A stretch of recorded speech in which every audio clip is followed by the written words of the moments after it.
गंगा नदी इस साइड में उत्तराखंड से उतर के यूपी तक आती है, यूपी के पश्चिमी भाग तक। इस वाले मैदान को नाम दिया जाता है ऊपरी गंगा का मैदान। इस ऊपरी गंगा मैदान का जो विस्तार है वो मुख्यतः उत्तराखंड एवं पश्चिमी यूपी तक। इस मैदान को दो भागों में बांटा जाता है अध्ययन की दृष्टि से पुनः, जिसमें पश्चिम का मैदान है रुहेलखंड का मैदान और इसके पूर्व का मैदान है अवध का मैदान। रुहेलखंड और अवध का मैदान। तो ऊपरी गंगा के मैदान का विस्तार मुख्यतः उत्तराखंड एवं पश्चिमी यूपी। इस मैदान को पश्चिम की ओर रुहेलखंड का और पूर्व की ओर अवध का मैदान कहा जाता है। तो इसका मीनिंग यह है ऊपरी गंगा का मैदान। ऊपरी गंगा यानी ये वाला हिस्सा।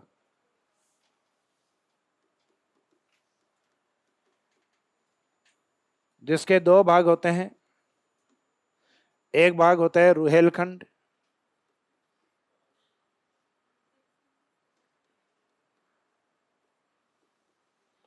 और पश्चिमी यूपी का पूर्वी जो भाग होता है वो अवध।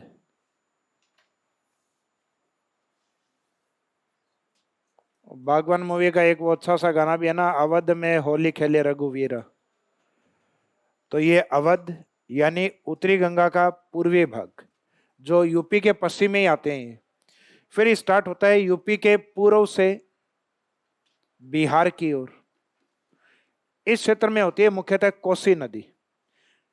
इस क्षेत्र में बाढ़ अधिक आती है, गंगा में अवसाद की मात्रा अधिक होती है, तो ये नदी विसर्पण ज्यादा करती है। तो विसर्पण के कारण क्या होता है, कई बार नदी का एक हिस्सा टूट जाता है और नदी सीधी हो जाती है। ये टूटा हुआ हिस्सा है जिसमें पानी भरा हुआ रहता है, इसको नाम दिया जाता है गोखुर झील।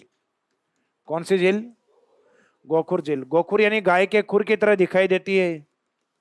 ये मैंने कुछ एग्जाम्पल जब राजस्थान की झीलें करवाई थी उस समय बताया था मैंने आपको कि सामान्यतः जब नदी में विसर्पण प्रक्रिया होती है इस तरीके से, तो कई बार नदी अवसादों के जमाव के कारण अपने मूल मार्ग से डाइवर्ट होकर सीधी हो जाती है। तो ये जो टूटा हुआ हिस्सा है ये गौ के खुर के रूप में दिखाई देता है। इन झीलों को नाम क्या दिया जाता है?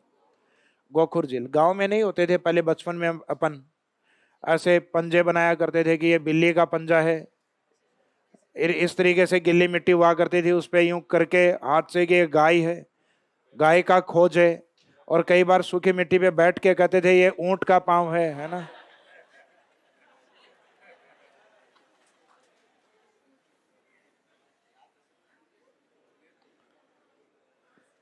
तो इसका मीनिंग बचपन सबका गांव में ऐसे ही गुजरा है। तो ऊपरी गंगा के बाद में आगे वाला जो हिस्सा है मध्य गंगा का मैदान, इसको कहते हैं बाढ़ का मैदान। इसमें खादर अधिक होती है, गोखुर झीलें अधिक पाई जाती है, नदी अवसादों का जमाव अधिक करती है, इसमें बाढ़ अधिक आती है। तो कल लिखवाया था बाढ़ का मैदान, खादर का मैदान। तो इसका मीनिंग है मध्य गंगा का मैदान। मध्य गंगा का मैदान। इस मध्य गंगा के मैदान का एक विस्तार तो है पूर्वी यूपी में, पूर्वी यूपी का मैदान, और एक आता है इसका विस्तार बिहार। बिहार में इसको कई भागों में बांटा जाता है।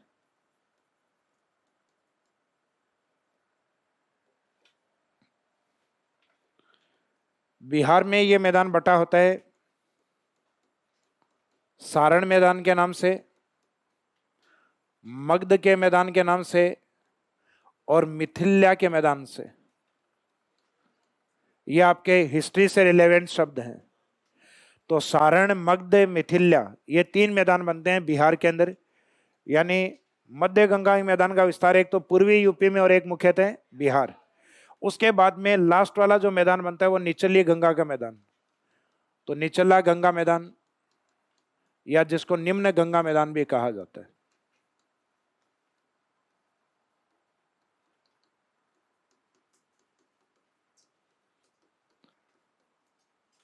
इसका बाद में जैसे दार्जिलिंग के बाद में जो गंगा वाला पार्ट है, उस वाले पार्ट के अंदर जो गंगा होती है, यानी बिहार के टच वाला जो हिस्सा है, बिहार और वेस्ट बंगाल की बाउंड्री पर, तो निम्न गंगा का मैदान है। इसका विस्तार होता है मुख्यतः पश्चिमी बंगाल में, और इस क्षेत्र में पाई जाती है मुख्यतः डेल्टा विशेषता।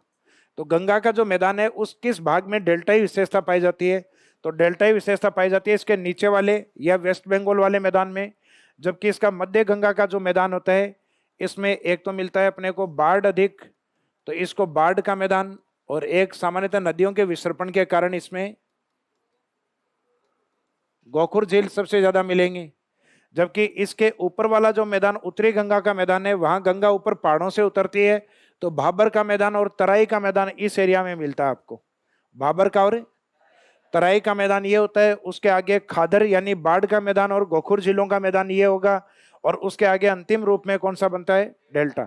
तो कल आपको प्रादेशिक मैदान करवाए थे ना आपको, तो प्रादेशिक मैदान है वो गंगा के मैदान के एग्जाम्पल से ही लिए जाते हैं, क्योंकि भारत में सबसे बड़ा मैदान किसका होता है, गंगा का मैदान या यूपी का मैदान, क्योंकि गंगा सबसे ज्यादा किस राज्य में बहती है, इस कारण उसके मैदान को यूपी का मैदान भी, बाकी मैदान यूपी में भी होता है, बिहार में भी होता है, वेस्ट बंगाल में जाते जाते डेल्टा बनाती है तो डेल्टा ही मैदान है।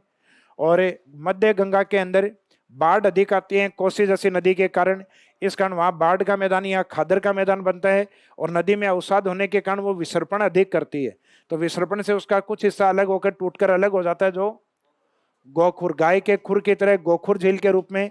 जबकि उत्तरी गंगा का जो मैदान है उसमें सामान्यतः भाबर और तराई जैसी विशेषताएं अधिक पाई जाती हैं। ये बनाइए।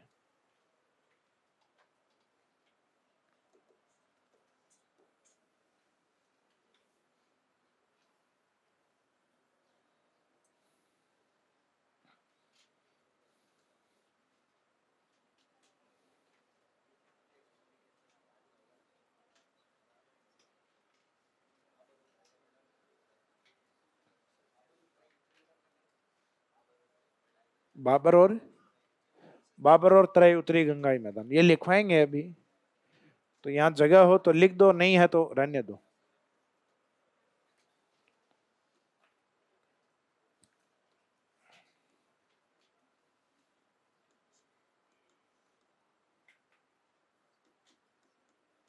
बाबर एवं तराई इस क्षेत्र में होते हैं।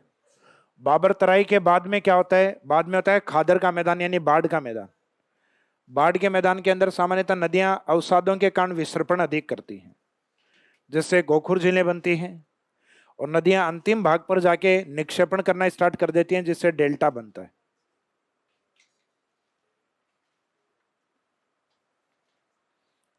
बना लिया डायग्राम, बना लीजिए।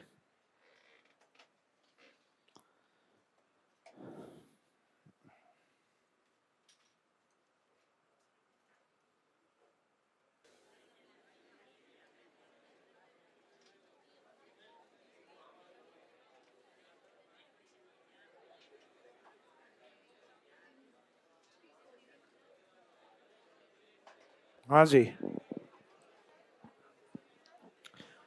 ये यहां तक समझ में आ गया, रुहेलखंड और अवध तक। यह तो है ऊपरी गंगा के मैदान। मध्य गंगा का मैदान दो भागों में बटा हुआ है, क्योंकि ये पश्चिमी यूपी तक ही है। इसका मीनिंग पूर्वी यूपी में धीरे धीरे बाढ़ आना स्टार्ट हो जाती है। पूर्वी यूपी यानी बिहार टच के अंदर, तो पूर्वी यूपी और उसके बाद में बिहार। बिहार का पश्चिमी एक डिस्ट्रिक्ट आता है। बिहार के मैप में अगर आप देखेंगे तो इसमें इस साइड में आएगा सारण। इसका इधर वाला जो हिस्सा है यह कहलाता है, पहले प्राचीन ऐतिहासिक तौर पे मगध का साम्राज्य रहा हुआ है इस साइड में, और इसके इस साइड का जो मैदान है यह कहलाता है मिथिल्या का मैदान। तो ये मिथिल्या क्षेत्र है, बीच में बिहार के दक्षिण, मध्य और दक्षिण की ओर है मगध, और इसके पश्चिम की ओर है सारण। तो पश्चिम में सारण का मैदान, मध्य दक्षिणवर्ती भाग है मगध का मैदान, और इसका पूर्ववर्ती मैदान है ये मिथिल्या मैदान के नाम से फेमस है। उसके बाद में ये नदी बिहार से डाइवर्ट होती है वेस्ट बंगाल की ओर, पश्चिमी बंगाल की ओर जाके बनाती है अपना सुंदरवन डेल्टा। तो गंगा का निचला मैदान या निम्न मैदान है कि डायरेक्ट क्वेश्चन आते हैं कि गंगा मैदान में डेल्टा मैदान किस भाग में बनता है, निम्न मैदान में, मध्य मैदान में, उच्च मैदान में। तो निम्न या अंतिम मैदान में बनता है ये वाला डेल्टाई भाग। गंगा के मैदान में मुख्यतः बाढ़ का मैदान और एक गोखुर झील पाई जाती है, तो ये मध्य मैदान में पाई जाती हैं, सामान्यतः यूपी के पूर्व में और बिहार के अंदर। ये होता है बाढ़ का मैदान, जो बिहार के अंदर कई नामों से सारण, मगध और मिथिल्या के नाम से फेमस है अलग अलग एरिया के अंदर। जबकि इससे पहले ये पूर्वी यूपी में होता है, तो पूर्वी यूपी का मैदान, फिर आगे बिहार का मैदान, उससे पहले होता है पश्चिमी यूपी। तो पश्चिमी यूपी में दो भागों में बटा रहता है रुहेलखंड, उसमें पश्चिमी यूपी के पश्चिम में तो है रुहेल और उसके पूर्व में है अवध, यानी ऊपरी गंगा का मैदान है उसका पश्चिमी भाग रुहेलखंड और उसके पूर्व का भाग है अवध, जो मुख्यतः पश्चिमी यूपी की ओर स्थित है। ये दोनों ही भाग पश्चिमी यूपी, पूर्वी यूपी और बिहार वाला आता है मध्य मैदान में, और बिहार के बाद पश्चिम बंगाल आता है निम्न गंगा के मैदान में। तो फर्स्ट हेडिंग डालिए ऊपरी गंगा का मैदान। यस,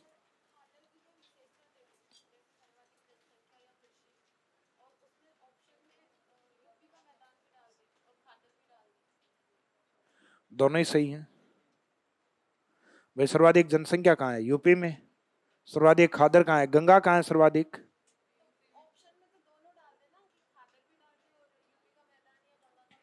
जैसे एक क्वेश्चन दे, खादर की विशेषता क्या है? हाँ, सर्वाधिक जनसंख्या किस मैदान में है? ऑप्शन में क्या लिखे? खादर का मैदान और यूपी का मैदान, दोनों ही सही हैं भाई। एक तो पॉलिटिकल के तरीके से और एक ज्योग्राफी के अकॉर्डिंग आंसर है भाई। वास्तव में जो यूपी का मैदान है वो किसका मैदान है? वो खादर का मैदान है, गंगा का मैदान है। और जो खादर या उपजाऊ मैदान होगा वहां जनसंख्या क्या करेगी? निवास अधिक करेगी। तो एग्जामिनर दोनों ऑप्शन देगा कैसे, ये बताओ भाई। राजस्थान के अंदर आप ये कह रहे हो राजस्थान में बालू का स्तूप अधिक कहाँ पाए जाते हैं? ऑप्शन में एक दिया पश्चिमी राजस्थान में और एक दिया गया जैसलमेर में। क्या आंसर करोगे बताओ?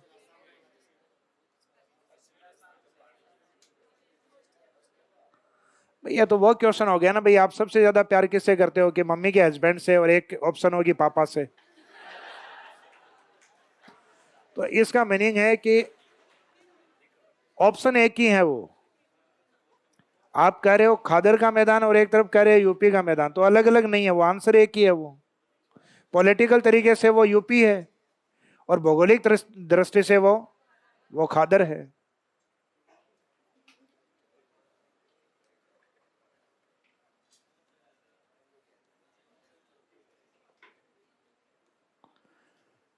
तो इंडिविजुअली नहीं लें, पर्सनली नहीं लें इस चीज को, है ना। हाँ, पर्सनली लेने पर लड़कियों का जो क्या है प्यार अपने पापा के प्रति बहुत ज्यादा होता है, तो बाद में वो टीचर अलग लेवल पे पहुंच जाता है ना।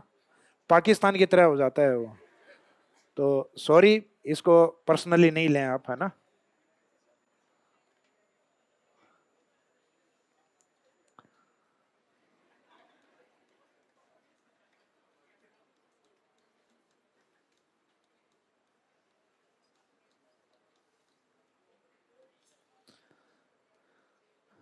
ऊपरी गंगा मैदान इसमें लिखेगा। इस मैदान का विस्तार, इस मैदान का विस्तार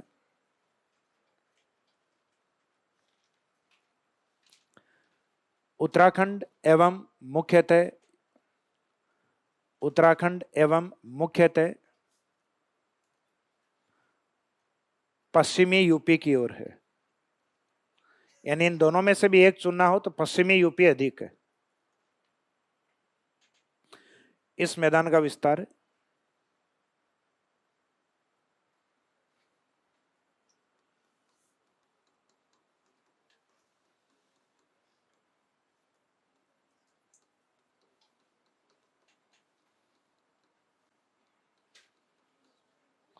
इस मैदान का विस्तार उत्तराखंड मुख्य एवं मुख्यतः पश्चिमी यूपी की ओर।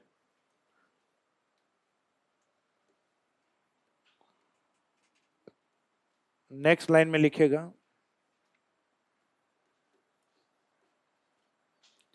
इस मैदान को अध्ययन की दृष्टि से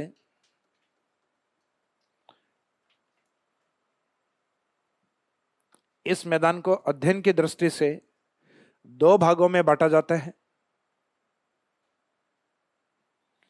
इस मैदान को अध्ययन की दृष्टि से दो भागों में बांटा जाता है।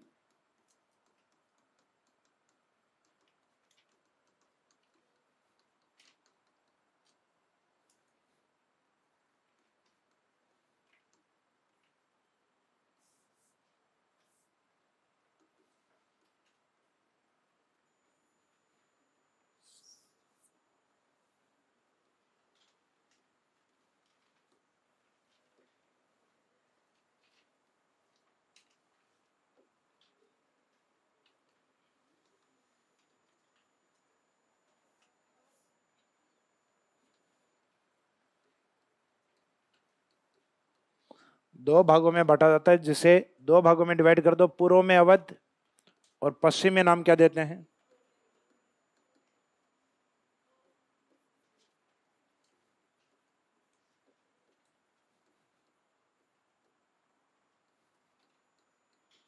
पश्चिम में रुहेलखंड मैदान। तो ये सीधे क्वेश्चन आते हैं आपके। अवध मैदान और रुहेलखंड मैदान गंगा के किस मैदान का भाग है? उत्तरी मैदान या उत्तरी गंगा मैदान का। और इस ऊपरी या उत्तरी गंगा मैदान के अंदर सामान्यतः भाबर और तराई जैसी भौगोलिक विशेषताएं पाई जाती हैं। तो जस्ट नीचे नोट में लिखेंगे। अध्ययन में इसको एक तो पश्चिमी है रुहेलखंड का और पूर्व में अवध का मैदान। रुहेलखंड और अवध दोनों ही यूपी के अंदर हैं। जैसे बताया ना, ऊपरी गंगा का मुख्य मैदान पश्चिमी यूपी में अधिक है। तो रुहेलखंड मैदान और अवध मैदान दोनों ही कहां पर है? यूपी के अंदर। तो ये स्थान कोई नहीं पूछेगा, वैसे नोट में लिखिएगा।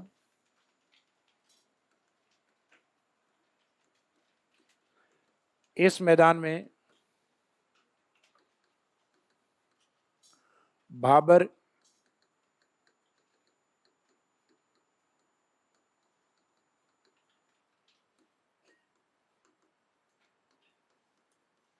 एवं तराई, भाबर यानी कंकर पत्थर मैदान,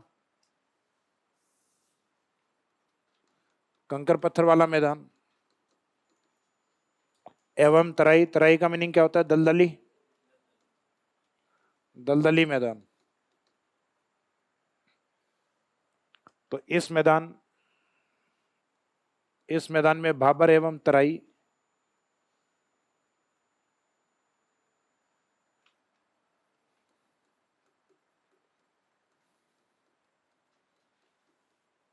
तराई मैदान विस्तृत है।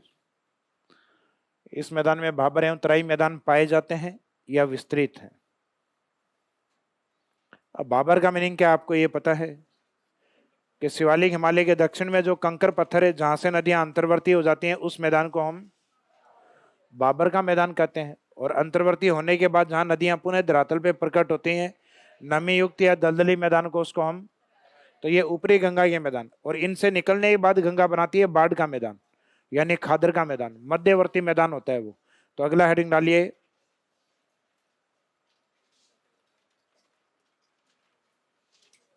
मध्य गंगा का मैदान। बी हेडिंग, मध्य गंगा का मैदान।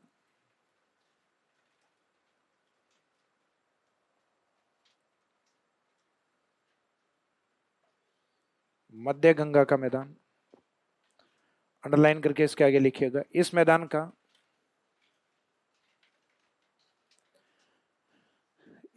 का विस्तार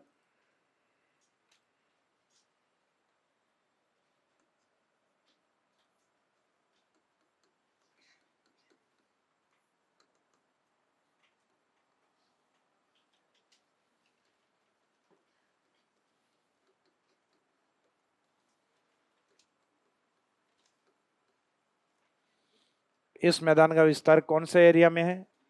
पूर्वी यूपी एवं बिहार।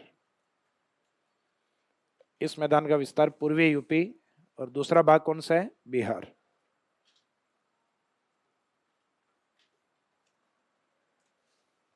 नेक्स्ट लाइन में लिखिए, इस मैदान को बिहार में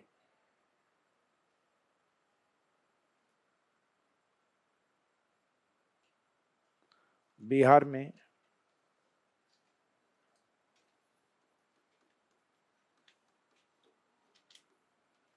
बिहार में 3 सब डिवीजन और कर देते हैं इसके। भाई ये पूरा मैदान है मध्य गंगा का मैदान, बिहार में इसके 3 गौण भाग कर लेते हैं अपन।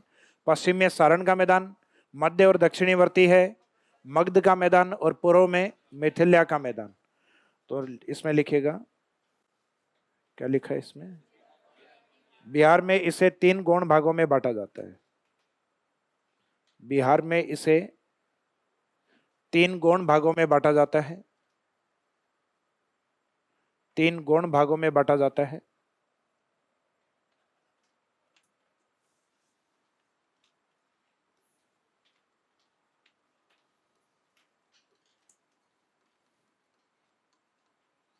तो बिहार में पश्चिम की ओर सारण का मैदान,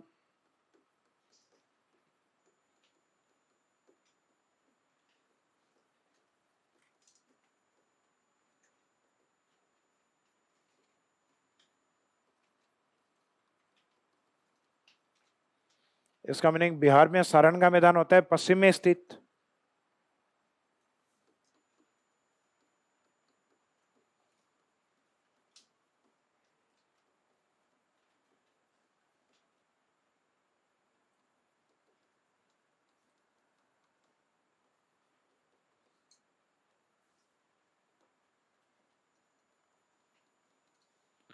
सामान्यतः बिहार के मध्य से दक्षिण की ओर स्थित है, वो है मगध का मैदान। तो मध्य एवं दक्षिण की ओर स्थित, मध्य एवं दक्षिण की ओर स्थित, और बिहार के पूर्ववर्ती भाग की ओर करते हुए मिथिला का मैदान।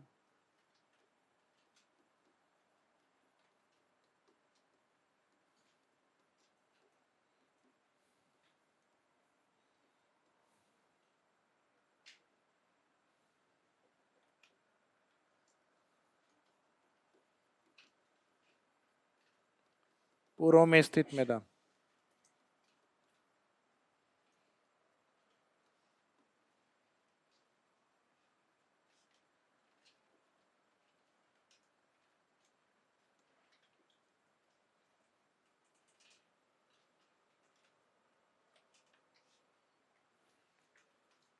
तो बिहार पश्चिम में सारण, मध्य दक्षिण में मगध और पूर्व की ओर स्थित है मिथिला। बाई चांस ये पूछ लें कि सीधे क्वेश्चन आएंगे आपके, इतने टफ नहीं आएंगे, इतने डीप भी नहीं आएंगे, सीधे आएंगे। मगध, मिथिला, सारण के मैदान है, ये मुख्यतः गंगा के किस भाग में स्थित है? ऊपरी, मध्य या दक्षिणी?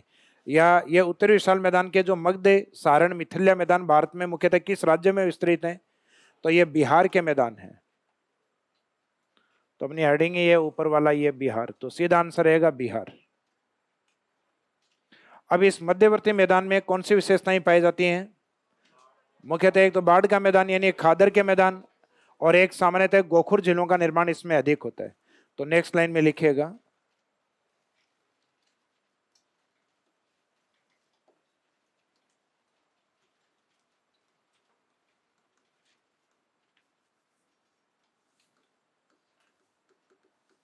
मध्य गंगा मैदान में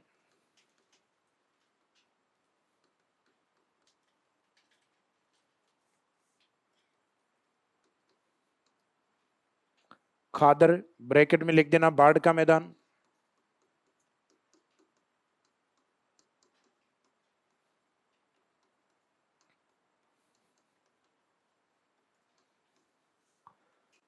एवं गोखुर झील,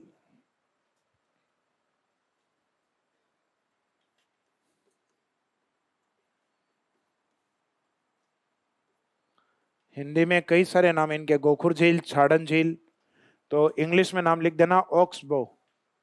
ऑक्सबो यानी गोवंश का जो खोज होता है उसको कहते हैं, खोज या खुर, इस तरीके से बनता है ऑक्सबो। तो मध्य गंगा मैदान में खादर यानी बाढ़ का मैदान एवं गोखुर झील,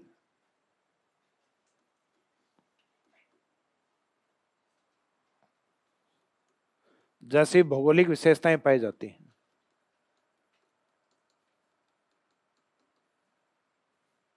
जैसी भौगोलिक विशेषताएं पाई जाती हैं।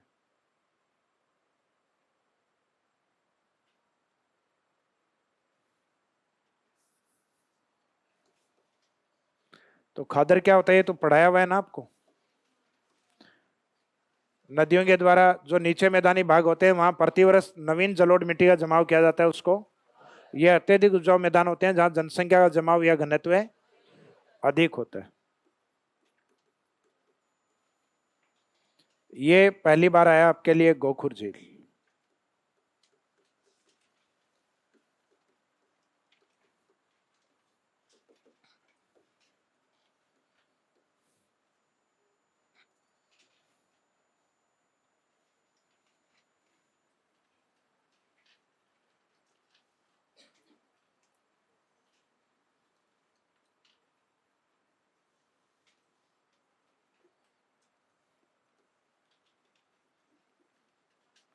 नदियां सामान्यतः विसर्पण करती हैं।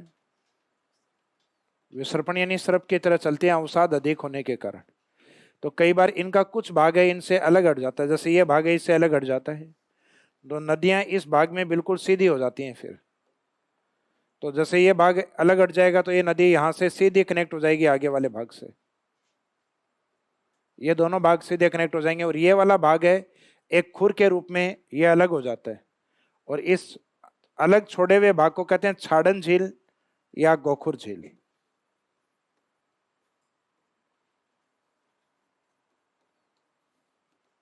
तो गोखुर झीलों का निर्माण किसके कारण होता है? नदी विसर्पण के कारण। नदियों में जब अवसाद की मात्रा अधिक होती है तो नदियां बहुत तेज गति से नहीं चल पाती, क्योंकि उसमें सेडिमेंट या अवसाद आ गए। तो नदियों के अंदर अवसाद आने के कारण नदी विसर्पण करती है, और नदी विसर्पण के कारण उसका एक भाग, जलयुक्त भाग जो उससे अलग हट जाता है, उससे कौन सी झीलों का निर्माण होता है? गोखुर झील।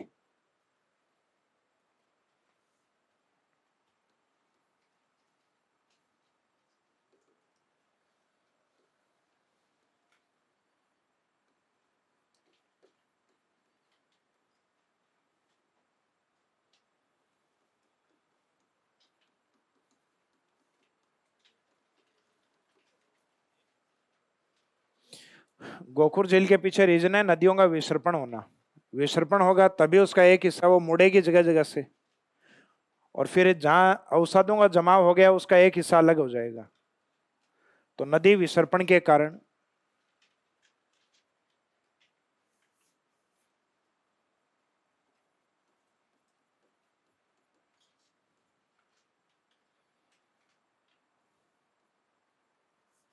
नदियों से नदी विसर्पण के कारण नदियों से अलग हुआ भाग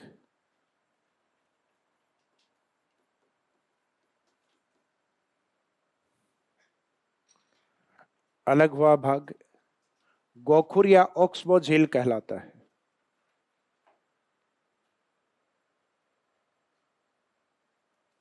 नदी विसर्पण के कारण नदियों से अलग हुआ भाग गोखुर या ओक्सबो लेक कहलाता है। जो भी लिखवाया था ना, ओक्सबो लेक कहलाता है। तो इस प्रकार की विशेषता सामान्यतः गंगा के मैदान में अपने को देखने को मिलती है, मध्यवर्ती गंगा के मैदान में।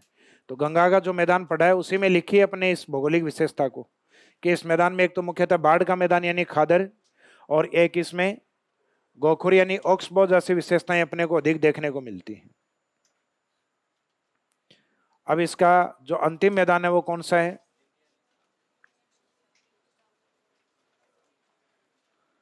तो लास्ट में लिखिए निम्न या निचला गंगा का मैदान।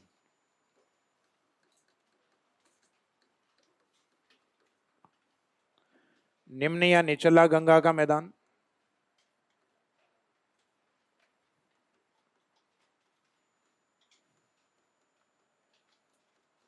इस मैदान का विस्तार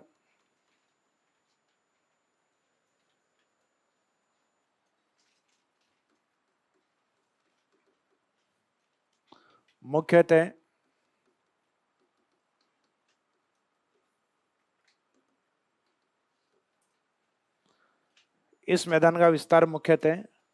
वेस्ट बंगाल यानी पश्चिमी बंगाल में। इस मैदान का विस्तार मुख्यतः वेस्ट बंगाल।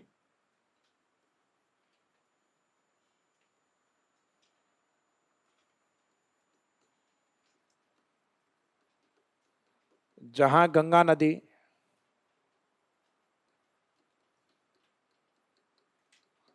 अवसादों का निक्षेपण कर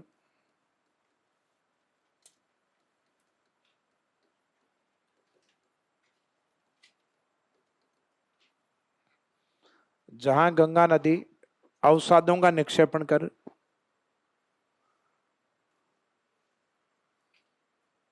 डेल्टा का निर्माण करती है। जहां गंगा नदी अवसादों का निक्षेपण कर डेल्टा का निर्माण करती है।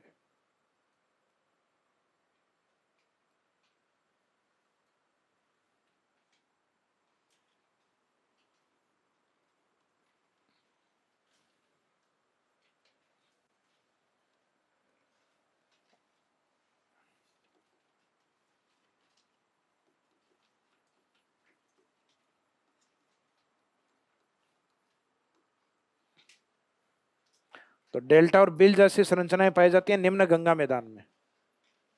तो बिल क्या है ये आपको पता है? डेल्टाई क्षेत्रों में जो जलयुक्त गड्ढे होते हैं उनको बिल कहा जाता है। तो नोट में लिख दो बिल।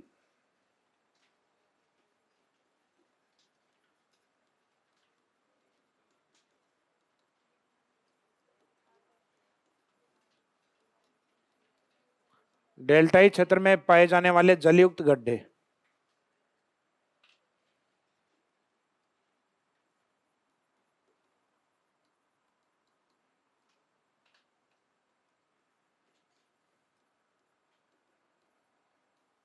जलयुक्त खड्डे या गड्ढे जो भी लिखना चाहें। डेल्टाई क्षेत्रों में पाए जाने वाले जलयुक्त गड्ढे, फुल स्टॉप। तो ये सामान्यतः उन क्षेत्रों में अधिक होते हैं जहां डेल्टा अधिक होता है। तो डेल्टा कहां पर अधिक है गंगा का? डेल्टा को क्या कहा जाता है? एक कल लिखवाया हुआ है मेरा कि गंगा और ब्रह्मपुत्र का जो डेल्टा विश्व में किस नाम से प्रसिद्ध है? सुंदरवन डेल्टा के नाम से। तो ये गंगा का मैदान है, ये उत्तर विशाल मैदान का सबसे बड़ा पार्ट है, जिसको अध्ययन में भी हमें कितने भागों में बांटना होता है? 3 भागों में। तो एक तो पश्चिम में थे पंजाब का मैदान और हरियाणा का मैदान, उसके बाद में था एक राजस्थान का मैदान, फिर यूपी या गंगा का मैदान, जिसको अध्ययन में 3 भागों में, ऊपरी गंगा में था रुहेलखंड और उसके पूर्व में अवध। मध्य गंगा का मैदान, तो मध्य गंगा के मैदान में पूर्वी यूपी का मैदान और बिहार का मैदान। बिहार के मैदान को अलग अलग गौण भागों में बांटा गया था, पश्चिम में सारण, मध्य दक्षिण में मगध और पूर्व में मिथिला। अंतिम गंगा का मैदान है वो डेल्टाई मैदान और बिल क्षेत्रों के लिए प्रसिद्ध है। मध्य गंगा का मैदान बाढ़ के लिए और गोखुर जिलों के लिए प्रसिद्ध है। उत्तरी गंगा का मैदान है वो है भाबर और तराई। भाबर, तराई, खादर यानी बाढ़ का मैदान और गोखुर, और अंतिम मैदान डेल्टा और बिल जैसे संरचनाओं के लिए प्रसिद्ध है। अब जो एक मैदान बचा है प्रादेशिक मैदानों में, असम या ब्रह्मपुत्र का मैदान।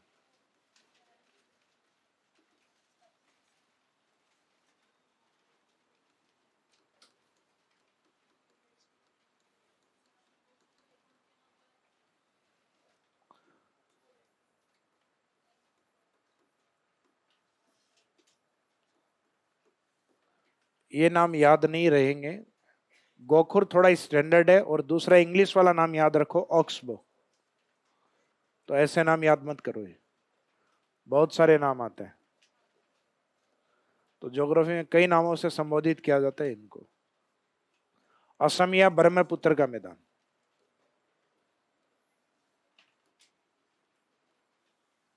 इसमें लिखिएगा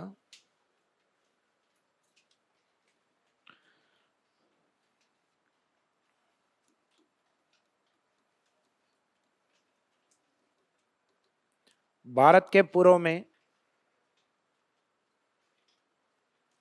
भारत के पूर्व में ब्रह्मपुत्र नदी के द्वारा, भारत के पूर्व में ब्रह्मपुत्र नदी के द्वारा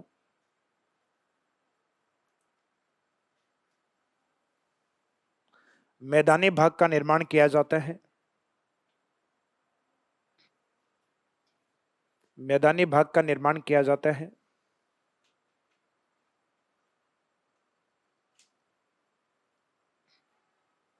नेक्स्ट लाइन में लिखेगा जिसका सर्वाधिक विस्तार, जिसका सर्वाधिक विस्तार असम, अंडरलाइन कर देना, अपोस्ट्रोफ कर देना, जिसका सर्वाधिक विस्तार असम में होने के कारण, असम में होने के कारण इसे असम का मैदान कहा जाता है। इसे असम का मैदान कहा जाता है।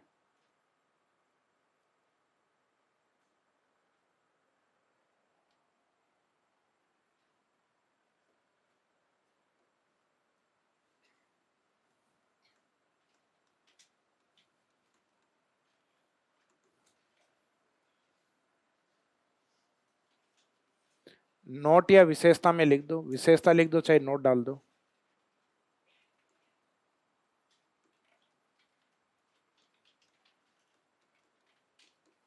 ब्रह्मपुत्र का मैदान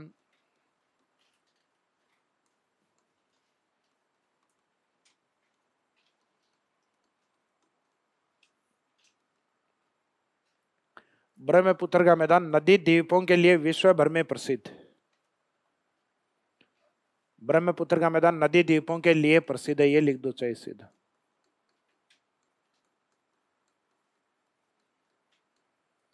नदी द्वीपों के लिए प्रसिद्ध है या नदी द्वीपों के लिए विश्व भर में प्रसिद्ध है, ये लिखो।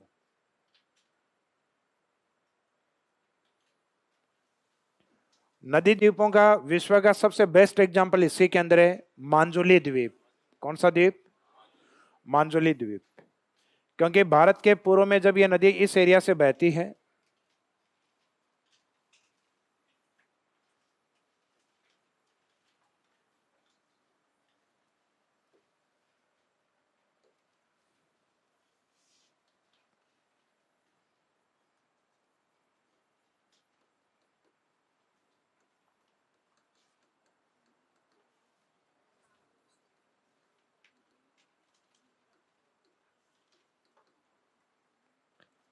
सांगपो या ब्रह्मपुत्र नदी, तो यह नदी कई भागों में डाइवर्ट हो जाती है क्योंकि इस नदी के अंदर आती है सिल्ट या गाद, माई नदी की तरह।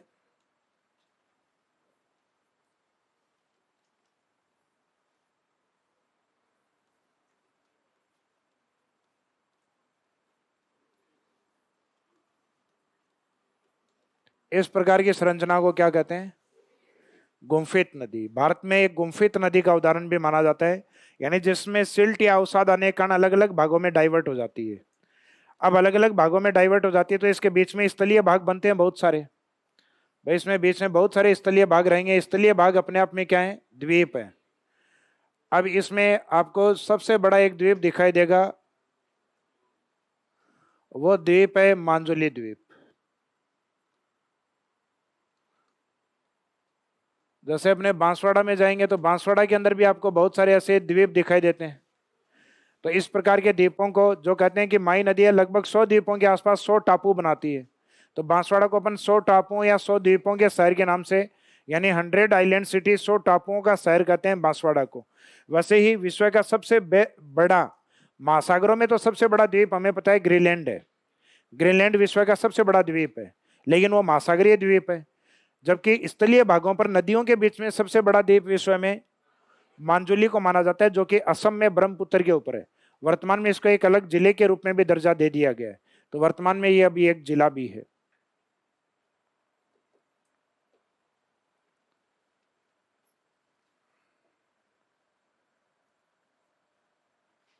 मांजुली, जो छोटा है या बड़ा है? मांजो, बड़ा ही छोटा है ना, चाहिए क्या? मांजुली, जुली में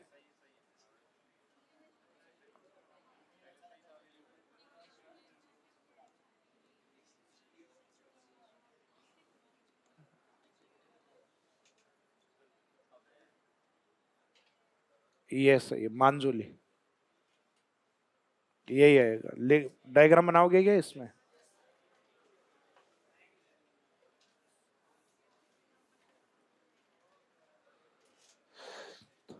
ब्रह्मपुत्र को ही हम क्या मानते हैं? गुम्फित। गुम्फित ये संरचनाएं होती हैं जब नदी अलग अलग ब्रांचेज में बढ़ जाती है, बाद में आगे जाके पुनः अपनी मुख्य धारा में मिल जाती है। तो अलग अलग शाखाओं में ये बटी हुई नदी है, ये गुम्फित होती है।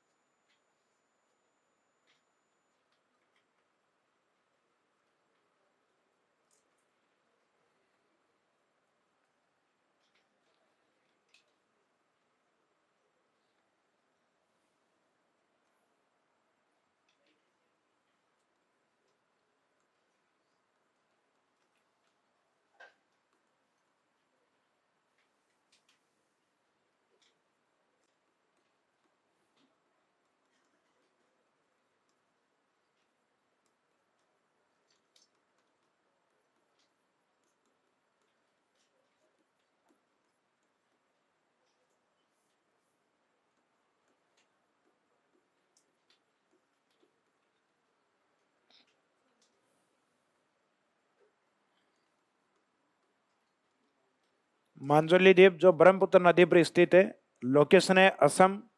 नोट या विशेष क्या बात है इसमें? विश्व का सबसे बड़ा नदी द्वीप, लार्जेस्ट लार्जेस्ट रिवर आइलैंड के रूप में फेमस है, विश्व का सबसे बड़ा नदी द्वीप।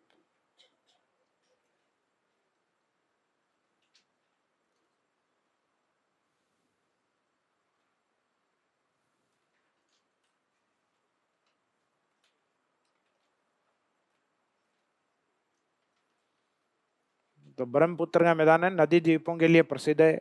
उदाहरण एग्जाम्पल लिख देना इस डायग्राम के साइड में। उदाहरण उदाहरण कौन सा है? मांजुली द्वीप। तो मांजुली द्वीप लोकेशन असम, डायग्राम के अलावा लिख देना मांजुली द्वीप लोकेशन या स्थिति असम, और विशेष लिख देना विश्व का सबसे बड़ा नदी द्वीप, जबकि विश्व में सबसे बड़ा सागरीय द्वीप है ग्रीनलैंड। ब्रह्मपुत्र को गुम्फित क्या होता है? गुम्फित वो नदियां कहते हैं जो कई भागों में डाइवर्ट हो जाती है अवसादों के निक्षेपण के कारण, सिल्ट या गाद के कारण। जमुना इसी ब्रह्मपुत्र को आगे बांग्लादेश में कहते हैं। ब्रह्मपुत्र का ये बांग्लादेश में नाम है इसका।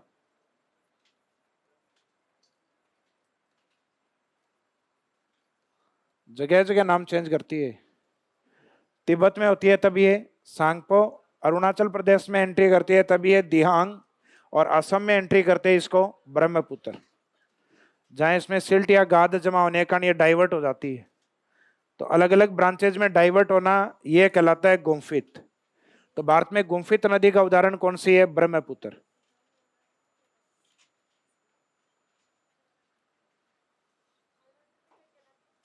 दिहांग, यहां अरुणाचल प्रदेश में एंट्री करती है तब दिहांग नदी। दिहांग नदी जैसे ही असम में आती है,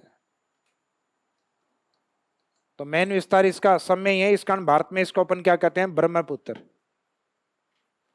तो तिब्बत में सांगपो, आगे लिखवाएंगे नदी आएंगी तब। तो इसका मुख्य मैदान बनता है वो असम में बनता है, जहां मुख्यतः नदी द्वीप अधिक बनाती है, इस कारण ये नदी द्वीपों के लिए फेमस है। तो या तो पूछेंगे भारत के पूर्व में असम में किस नदी का मैदान है, या ब्रह्मपुत्र के मैदान का मुख्य विस्तार किस राज्य में है? असम के अंदर। नदी द्वीपों के लिए प्रसिद्ध है ब्रह्मपुत्र। भारत में सबसे बड़ा खादर का मैदान बनाने वाली, तो खादर का मैदान या बाढ़ का मैदान सबसे बड़ा होता है गंगा का मैदान। और भारत में आब और चो या चोस जैसी स्थलाकृतियों के लिए फेमस है, तो वह है सिंधु और सहायक नदियां। सिंधु और सहायक नदियां क्या बनाती हैं? आब का मैदान या फिर चो या चोस। तो ये उत्तर विशाल मैदान वाला पार्ट आपका कंप्लीट हो गया। कल स्टार्ट करेंगे अपन नेक्स्ट भौतिक प्रदेश, great desert of India, Thar का मरुस्थल।